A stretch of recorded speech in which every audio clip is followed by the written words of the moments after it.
Bienvenue au Labo des CIP. Alors aujourd'hui, on va parler d'un sujet un peu acrobatique, l'équilibre entre notre vie perso et notre super métier de conseiller en insertion professionnelle.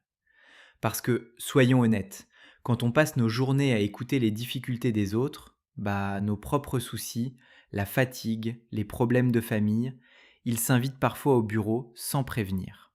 La question c'est comment on gère ça? Premier point essentiel, l'impact sur notre efficacité. Parce qu'un super-héros fatigué, il ne sauve plus grand monde, pas vrai? On a tous connu cette situation. Jongler entre les entretiens, les ateliers, et puis réaliser à 16 heures que notre déjeuner est resté sur le coin du bureau depuis midi. Nos préoccupations personnelles, ça diminue notre concentration. C'est inévitable. Deuxième idée clé, garder la bonne posture, même quand on se sent un peu comme une éponge émotionnelle.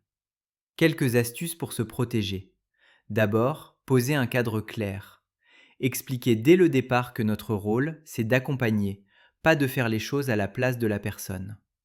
Et puis, entre deux entretiens, hop, on prend quelques secondes pour une bonne respiration. Ça aide vraiment à se recentrer.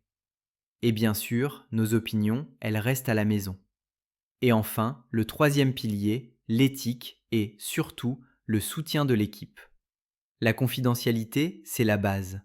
L'info qui vous a fait sourire sur Marie reste dans votre bureau, pas sur WhatsApp. Et pas de favoritisme non plus pour un ami ou un membre de sa famille. Mais le plus important, c'est de s'appuyer sur ses collègues, de partager les bonnes pratiques pour rompre l'isolement. En gros, pour être un CIP efficace pour les autres, il est essentiel de commencer par prendre soin de soi, de poser ses limites et de s'appuyer sur son équipe. À bientôt dans le labo des CIP.